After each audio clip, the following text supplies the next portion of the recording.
আসসালামু আলাইকুম। সবাই কেমন আছেন? আশা করি সবাই ভালো আছেন। আজ আপনাদের জন্য নিয়ে এসেছি গল্পের অন্তিম পর্ব। আশা করি গল্পটি আপনাদের ভালো লাগবে। তাহলে চলুন শুরু করা যাক।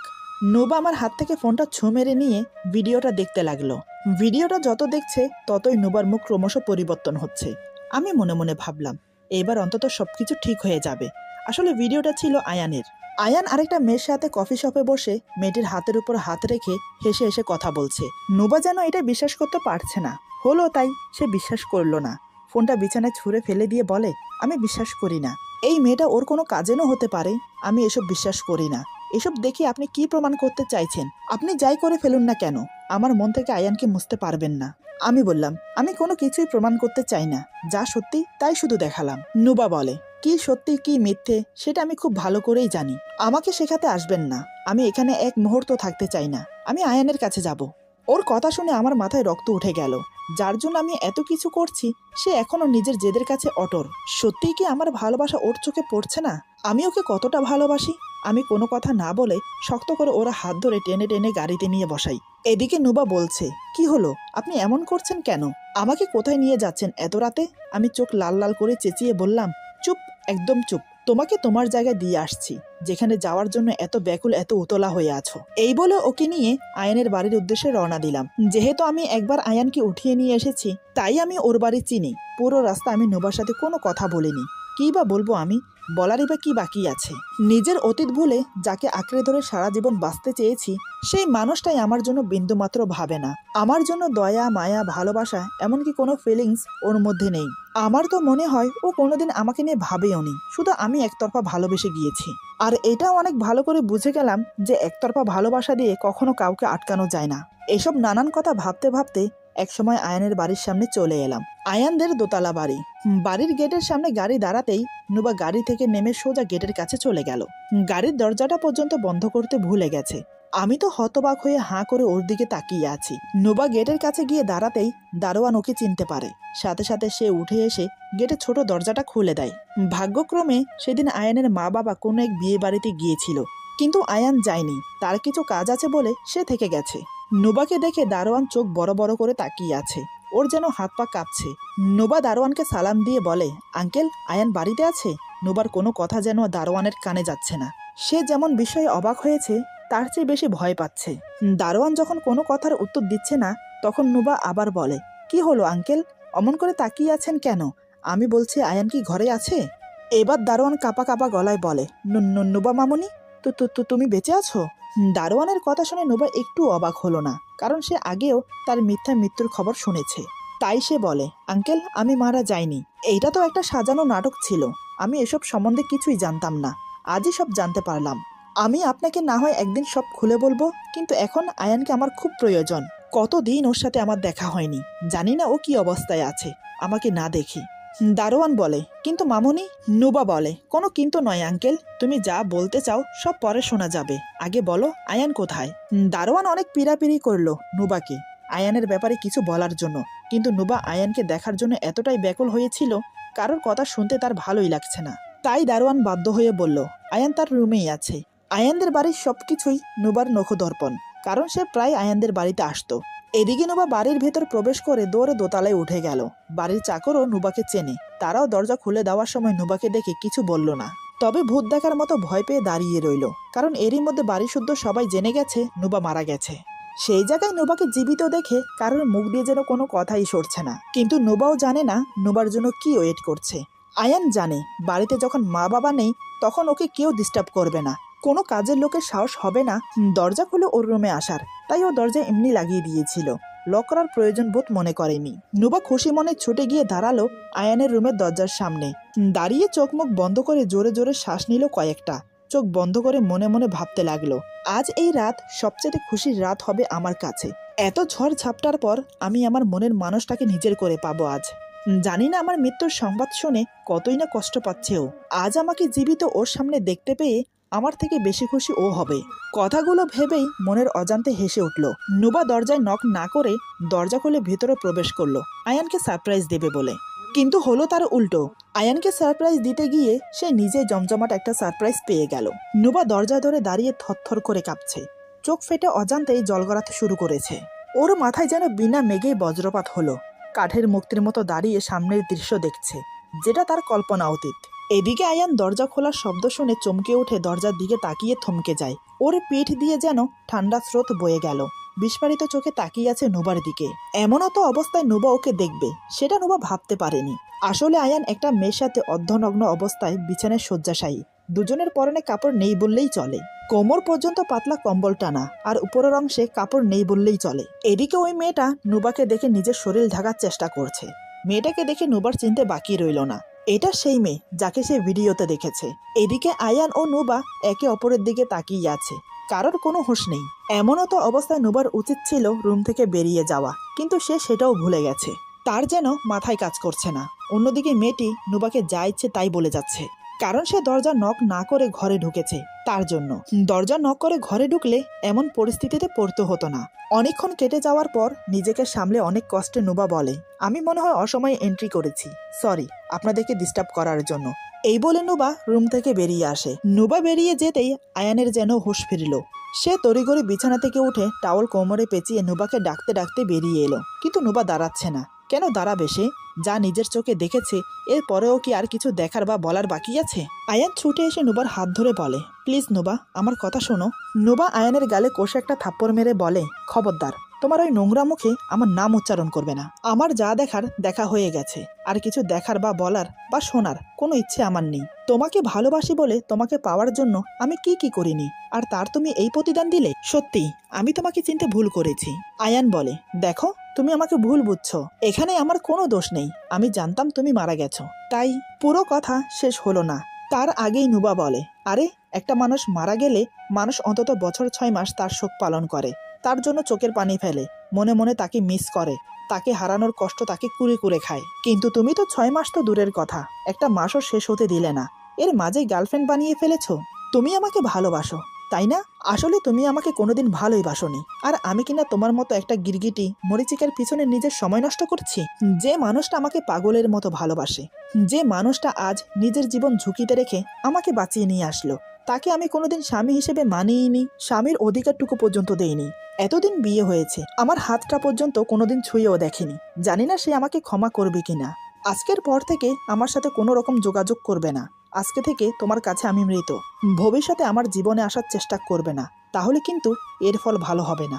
এই বলে নুবা চলে আসে।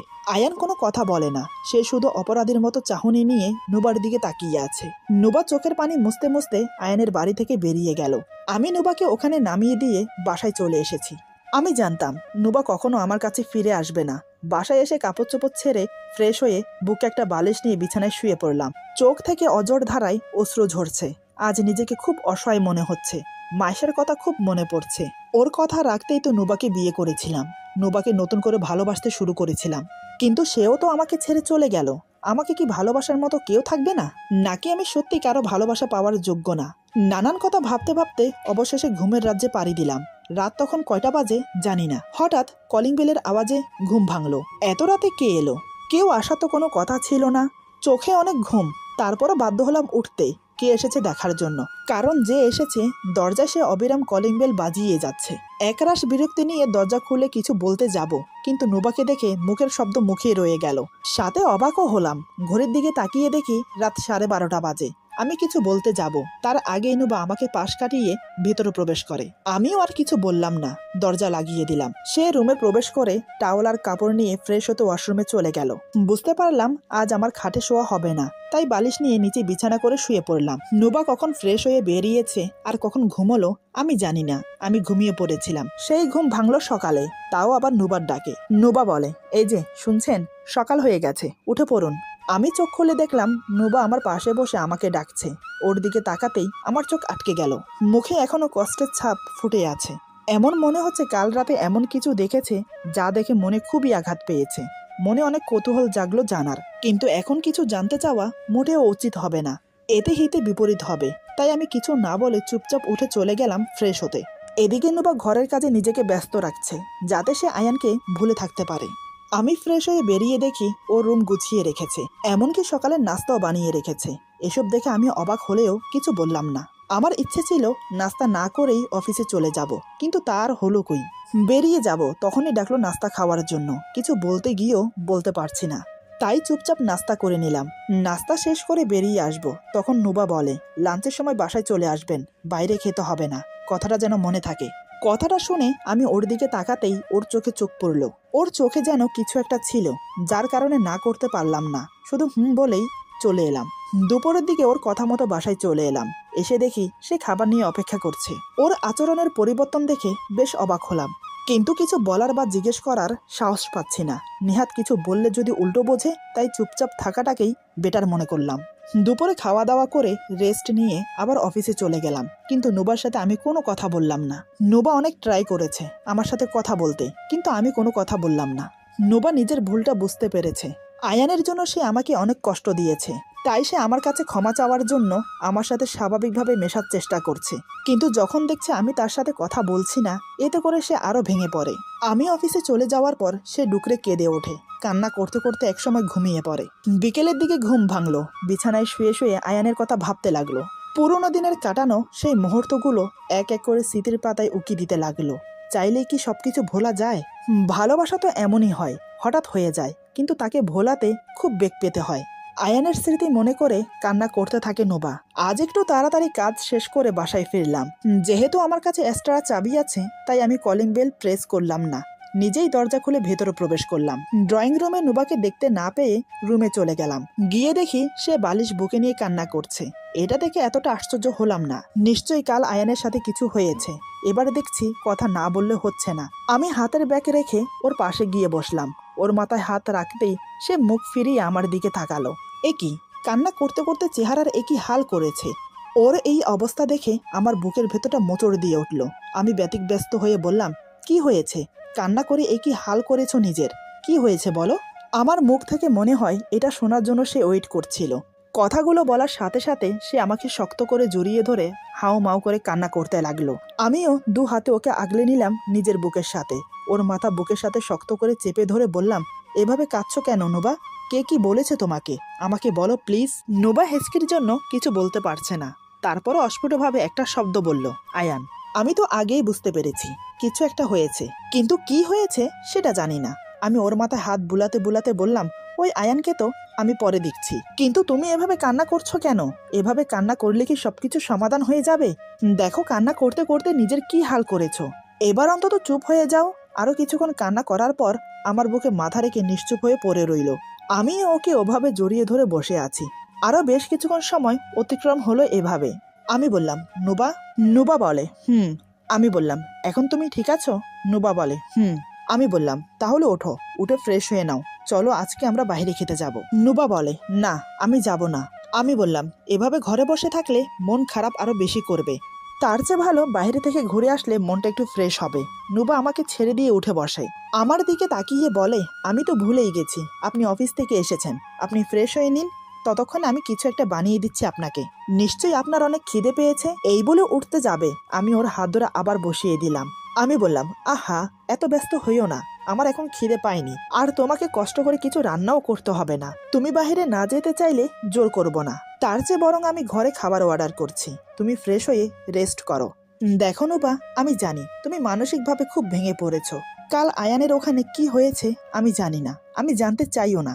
তুমি নিজে থেকে না বললে আমি জানতে চাইবও না। তবে একটা কথা মনে রেখো, তোমার সুখে দুঃখে সবসময় আমি তোমার পাশে আছি, আর থাকবো। আমার একটা কথা রাখবে? নুবা ছলছল নয়ন নিয়ে আমার দিকে তাকিয়ে বলে, কি কথা? আমি বললাম, এভাবে কখনো কান্না করবে না, তোমার কান্না আমার ভালো লাগে না। নুবা বলে, কফি খাবেন? আমি বললাম, তুমিও যদি খাও তাহলে নিয়ে আসো। আমার কথা শুনে নুবা রান্নাঘরে চলে গেল। কিছুক্ষণ পর 2 কাপ কফি নিয়ে এলো, আমার পাশে বসে আমার সাথে কফি খেতে লাগলো। আমি জিজ্ঞেস করলাম, খাবারে কি অর্ডার করব, কি খাবে? নুবা বলে, আপনার যেটা ভালো মনে হয়। আমি আর জিজ্ঞেস করলাম না।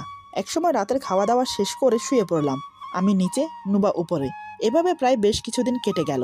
এরই মধ্যে নুবা কিছুটা স্বাভাবিক হয়েছে, আমার সাথেও অনেকটা ফ্রি হয়েছে। আজ সে খুব সুন্দর করে সেজেছে, ড্রেসিং টেবিলের সামনে বসে নিজেকে নিজে দেখে মুচকি হাসছে। এই প্রথম সে আমার জন্য সেজেছে। সন্ধ্যার পর আমি বাসায় এলাম, কারণ আজ অফিসে কিছু কাজ ছিল, তাই একটু দেরি হয়েছে। কলিং বেলের শব্দ শুনে এক প্রকার ছুটে এসে দরজা খুলে দিল। দরজা খুলতেই আমি ওকে দেখে থমকে গেলাম। কি অপূর্ব লাগছে ওকে, পা থেকে মাথা পর্যন্ত খুঁটিয়ে খুঁটিয়ে দেখলাম, কি নিখুঁতভাবে নিজেকে তৈরি করেছে। প্রতিটা অঙ্গে অঙ্গে যেন সৌন্দর্য দ্বিগুণভাবে ফুটে উঠেছে। আমাকে এভাবে তাকিয়ে থাকতে দেখে নুবা বলে, কি হলো, আপনি এখানে দাঁড়িয়ে এমন করে কি দেখছেন? আমাকে বুঝি সুন্দর লাগছে না? ওর কথা শুনে আমি মুচকি হেসে বললাম, সুন্দর কি জিনিস আমি জানি না, তবে তোমার দিক থেকে আমি চোখ সরাতে পারছি না। তোমাকে এত অপূর্ব লাগছে যে আমি মনে হয় তোমার মাঝেই হারিয়ে গেছি। নুবা বলে, আপনিও না, কি যে বলেন, আসুন ভিতরে আসুন। আমি বললাম, এত সুন্দর করে কার জন্য সেজেছো? কেউ কি আসছে? নুবা বলে, কেউ আসবে মানে? বারে, আমি কি এমনি সাজতে পারি না? ওর কথা শুনে আমি ভ্রু কুঁচকে ওর দিকে তাকালাম। আমি বললাম, ও ভালো, মাঝে মাঝে নিজের জন্যও সাজতে হয়। নুবা বলে, বেশি কথা না বলে আপনি ফ্রেশ হয়ে নিন, আমি আপনার জন্য কফি নিয়ে আসছি। আমি বললাম, এখন কফি না, বরং খাবার দিয়ে দাও। এখন কফি খেলে পরে খেতে ইচ্ছে করবে না। নুবা মাথা নিচু করে বলে, কিন্তু আমি তো রান্না করিনি, ভেবেছিলাম। আমি বললাম, কি ভেবেছিলে? নুবা বলে, আজকের ডিনারটা বাইরে করব, মানে অনেকদিন হলো বাইরে যাই না ঘুরতে, আজ খুব ইচ্ছে করছে বাইরে যেতে, তাই তো। আমি মুচকি এসে ওর কথার মাঝে বললাম, তাই রান্না করনি কি, তাই তো? নুবা বলে, আমি বললাম, কোনো ব্যাপার না, তুমি 5 মিনিট অপেক্ষা করো, আমি এখনই রেডি হয়ে আসছি, ওকে? নুবা বলে, এই বলে আমি রুমে চলে যাই। রুমে গিয়ে বিছানার দিকে তাকাতেই বেশ অবাক হয়ে যাই। নুবা তার শাড়ির সাথে ম্যাচিং করে আমার জন্য শার্ট প্যান্ট বের করে খাটে সাজিয়ে রেখেছে। শুধু তাই নয়, ওর পছন্দের পারফিউম, এমনকি নতুন ঘড়ির বক্স তার পাশে সাজিয়ে রেখেছে। আমি খাটের কাছে গিয়ে ঘড়ির বক্সটা খুলে দেখলাম, দামি ব্র্যান্ডেড ঘড়ি। ঘড়িটা দেখে বেশ আশ্চর্য হলাম। আমার জানা মতে এই ঘড়ি আমি আনিনি, তাহলে কি নুবা এনেছে আমার জন্য? কিন্তু এত টাকা ও পেল কোথায়? মনে নানা রকম প্রশ্ন নিয়ে ওয়াশরুমে চলে গেলাম ফ্রেশ হতে। কিছুক্ষণ পর বেরিয়ে রেডি হয়ে নিলাম, ওর দেওয়া ঘড়িটা হাতে পরলাম। তারপর রুম থেকে বেরিয়ে ওর সামনে দাঁড়ালাম। আমাকে দেখে নুবা দাঁড়িয়ে পড়ে, হাতের দিকে তাকিয়ে দেখে ওর দেওয়া ঘড়ি আমি পরেছি। এটা দেখে মুচকে একটা হাসি দিল। আমি বললাম, আমি রেডি, চলো। নুবা এক কদম আমার সামনে এসে আমার শার্টের কলার ঠিক করে দিল। আসলে আমি তাড়াহুড়োর মাঝে শার্টের কলার ঠিক করতে ভুলে গেছি। যেহেতু আমি নুবা থেকে অনেকটাই লম্বা, তাই সে আমার গা ঘেঁষে দাঁড়িয়েছে। শার্টের কলার ঠিক করে যেই না যাবে, ঠিক তখনই ওর চুল আটকে যায় আমার শার্টের বোতামে। চুল আটকে যাওয়ার সাথে সাথে মাথায় জোরে টান খায়, তাতেই ব্যথায় কুকিয়ে ওঠে নুবা। আমি বললাম, কি হলো? নুবা বলে, আমার চুল আটকে গেছে আপনার শার্টের বোতামে। এই বলে খুলতে চেষ্টা করলো। আমি বললাম, দাঁড়াও, আমি খুলে দিচ্ছি। এই বলে শার্টের বোতাম থেকে আমি চুল ছাড়াতে লাগলাম, কিন্তু আমার চোখ নুবার দিকে। ওর সৌন্দর্য সত্যি আজ আমাকে পাগল করে দিচ্ছে। বারবার ওর দিকে তাকিয়ে আমি যেন নিজেকে হারিয়ে ফেলছি। আমার থেকেও বেশি অস্বস্তিতে পড়েছে নুবা, কারণ সে আমার গা ঘেঁষে দাঁড়িয়েছিল। একসময় চুল ছাড়ানো হয়ে গেলে নুবা বলে, হয়ে গেছে, চলুন এবার। ওর কথা শুনে আমিও যেন একটা ঘোরের মধ্য থেকে বেরিয়ে এলাম। আমি বললাম, চলো। তারপর দুজন গিয়ে গাড়িতে বসলাম। আমি বললাম, ঘড়ি গিফট করার জন্য ধন্যবাদ, কিন্তু এত দামি ঘড়ি কেন কিনেছো? আর এত টাকা পেলে কোথায়? নুবা বলে, আপনি যে প্রতিদিন আমাকে হাত খরচের জন্য যে টাকা দিতেন, সেটা জমিয়ে এই ঘড়িটা কিনেছি আপনার জন্য। ওর কথা শুনে আমি ভ্রু কুঁচকে ওর দিকে তাকিয়ে বললাম, মানে?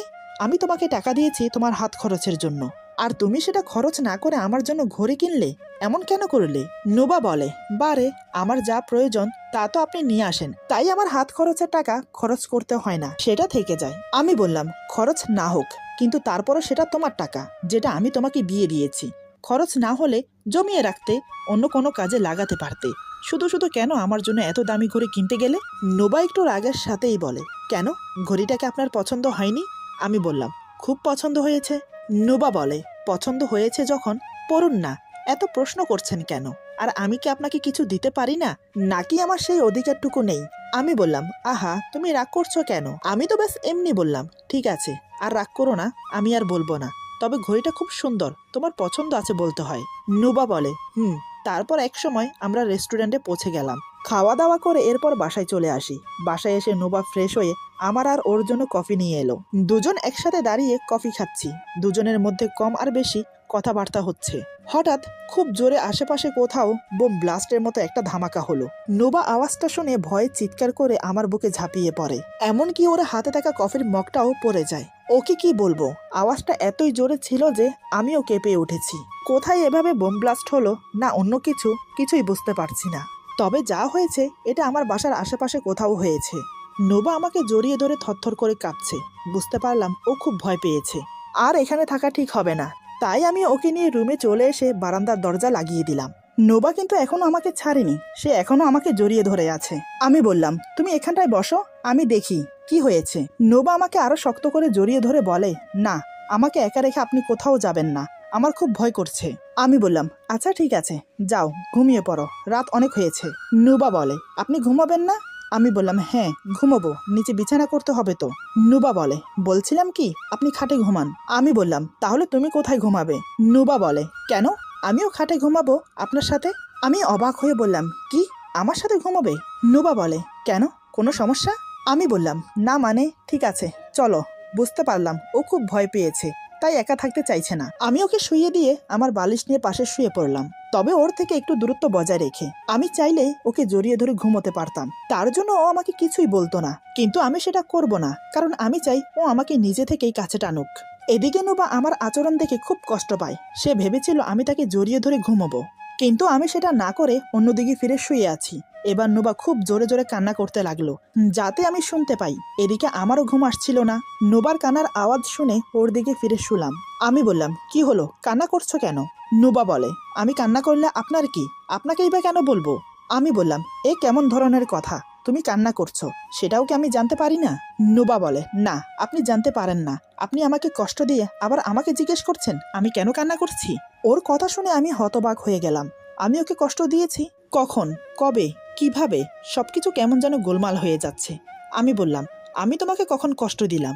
নুবা বলে আপনি দেখেছেন আমি ভয় পেয়েছি, কোথায় আপনি আমাকে বুকে নিয়ে ঘুমাবেন যাতে আমি ভয় না পাই, সেটা না করে উল্টো অন্যদিকে ফিরে শুয়ে আছেন। আপনি আমাকে ভালোই বাসেন না, আপনার সাথে আমি কোনো কথা বলবো না। এই বলে অন্যদিকে ফিরে কান্না করতে লাগলো। এইবার বুঝতে পারলাম যে ও আমার বুকে ঘুমোতে চাইছে, আমার ভালোবাসা পেতে চাইছে। আমার মুখে অজান্তে এক ঝিলিক হাসি খেলে গেল। আমি এবার পেছন থেকে ওকে জড়িয়ে ধরলাম, ওর কানের কাছে মুখ এনে ফিস ফিস করে বললাম সরি, আসলে আমি বুঝতে পারিনি। এদিকে এসো, আমার দিকে ফিরো। নুবা বলে না ফিরবো না, আমাকে ছাড়ুন। আমি বললাম তো sorry, but I love you. এই বলে ওর ঘাড়ে গভীরভাবে একটা কিস করলাম। তাতেই নুবা কেঁপে উঠে আমার হাত শক্ত করে চেপে ধরে, আমার দিকে ফিরে আমাকে শক্ত করে জড়িয়ে ধরে, আমার কপালে একটা চুমু দিয়ে বলে আই লাভ ইউ টু। আমি ওকে আমার বুকের সাথে শক্ত করে জড়িয়ে ধরে ওর কপালে, গালে, ঠোঁটে আলতো করে চুম্বন করলাম। নুবার চোখ বন্ধ করে সেটা অনুভব করছে। আমি ওর দিকে কিছুক্ষণ তাকিয়ে থেকে ওর ঠোঁটে ঠোঁট ডুবিয়ে দিলাম। ভালোবাসার ছোঁয়া এঁকে দিতে লাগলাম ওর প্রতিটা অঙ্গে অঙ্গে। নুবা আমাকে শক্ত করে জড়িয়ে ধরে কান্না করে দিল। আমি ওর কপালে একটা চুমু দিয়ে চোখের পানি মুছে দিয়ে বললাম আরে কান্না করছো কেন? নুবা বলে সরি, আমাকে ক্ষমা করে দিন। আমি বললাম সরি কেন বলছো, কিসের জন্য ক্ষমা করব তোমাকে, কি হয়েছে? নুবা বলে আমি না জেনে না বুঝে আপনাকে কত কষ্ট দিয়েছি, এটা আমার একদম উচিত হয়নি। আমি ওর গাল চেপে ধরে নাকের সাথে নাক ঘেঁষে বললাম ক্ষমা করব, তবে একটা শর্ত আছে। নুবা বলে কি শর্ত? আমি বললাম আজ থেকে আমাকে তুমি করে বলবে, কি রাজি তো? নুবা বলে রাজি। আমি বললাম আমার আরেকটা শর্ত আছে। নুবা বলে কি? আমি বললাম আমাকে একটা ফুটফুটে বাবু দিতে হবে। নুবা লজ্জা পেয়ে বলে তুমিও না? এই বলে আমার বুকে মুখ লুকায়। আমি ওকে শক্ত করে জড়িয়ে ধরে বললাম লজ্জা পেলে চলবে না। নুবা বলে আমার তো একটাই হবে না। আমি বললাম বলো কি? নুবা বলে আমার তো দুটো চাই। আমি বললাম আরে ব্যাস, আগে বলবে তো, তাহলে এসো তোমাকে বেশি বেশি করে আদর করি। এই বলে আমি নুবাকে আদর করতে লাগলাম। এইভাবেই শুরু হলো আমাদের ভালোবাসা। আজকের গল্প এখানে সমাপ্ত। আল্লাহ হাফেজ।